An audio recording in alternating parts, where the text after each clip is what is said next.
Hi, friends. I was thinking about how we've really been digging deeper into what we already know about characters with our new read aloud.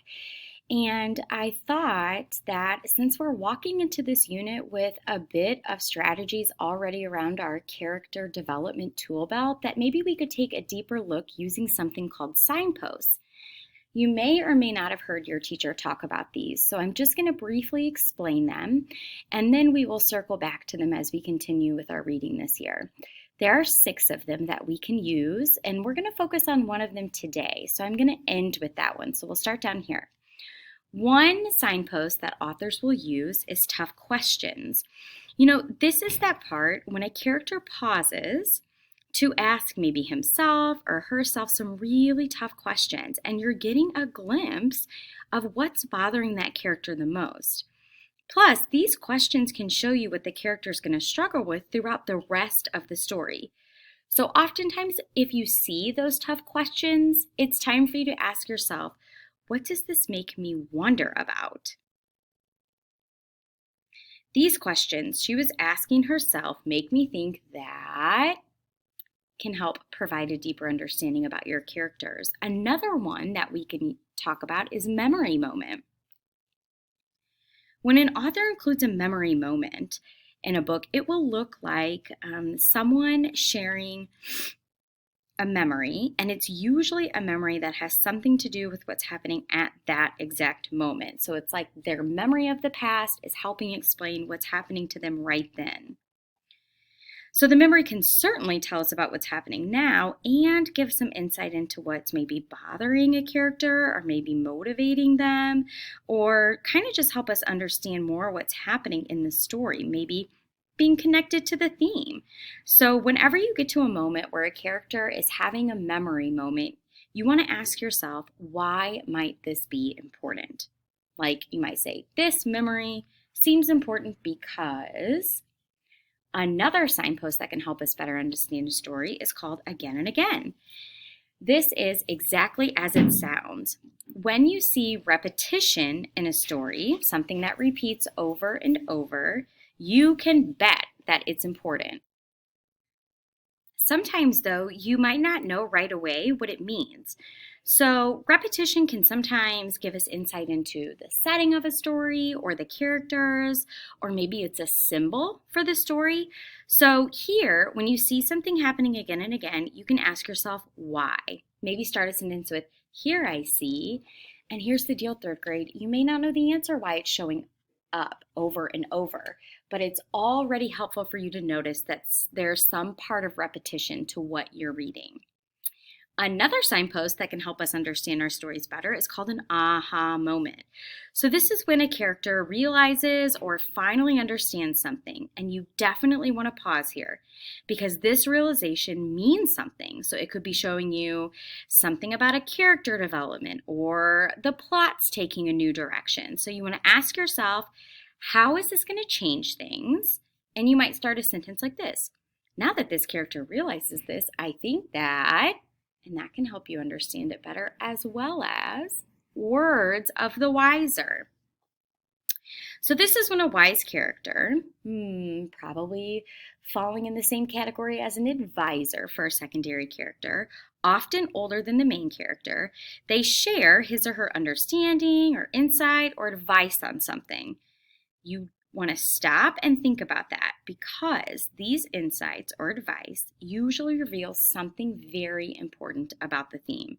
So you'll ask yourself, what's the life lesson and how is it connected to my character?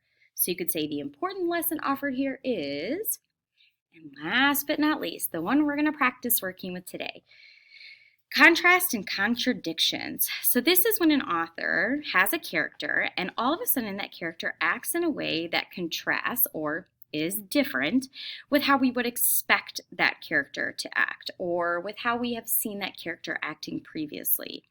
When an author makes a change like that with a character, you know that the author's trying to show you something very important at that character. You must stop and ask yourself, why would the character act this way when I'm so used to that character acting another way? You might also say, as I think about this question, I wonder if it might be so. Let's practice just one of those signposts with a text that we're all super familiar with. Let's practice contrast and contradictions with Because of Winn-Dixie.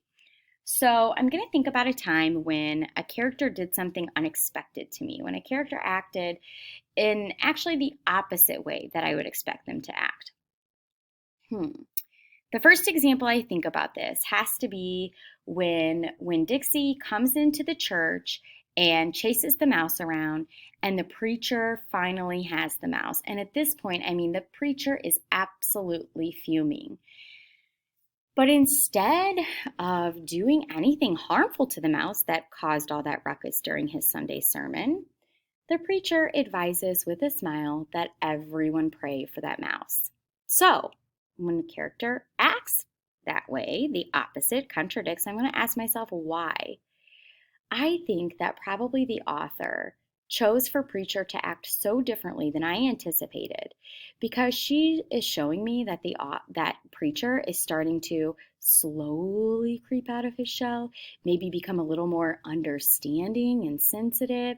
And it also shows me that the preacher is able to find the humor in how Winn-Dixie is as their dog. It shows me that he has a little bit of love and understanding for Winn-Dixie when previous to that, we weren't exactly sure how preacher was feeling. Now, I'm going to have you try with Because of Winn-Dixie. I'm thinking of a moment when Opal is down on the ground looking for the tree that she planted with Gloria Dump, and one of the Dewberry Boys comes out and asks if she's praying. Opal responds with no, she was looking for something, and then the Dewberry Boy does something totally unexpected, and it shocks Opal. He holds out his hand to help her get up. Why would the author have the Dewberry Boys, who have sort of been maybe a challenger or at minimum someone who likes to pester Opal, do something helpful and kind like that? What do you think?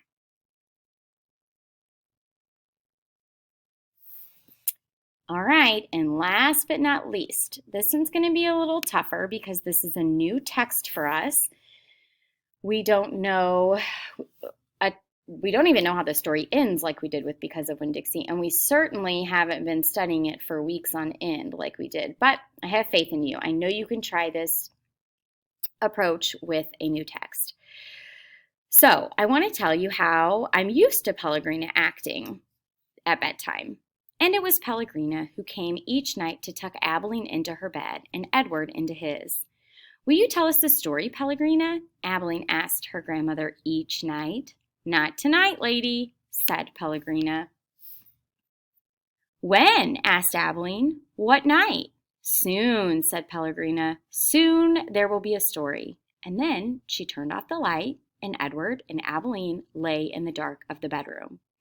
So, at this point in the story, it seems to me that oftentimes Abilene and Edward are going to bed without a story from Pellegrina. Now, fast forward to chapter 3, another bedtime scene.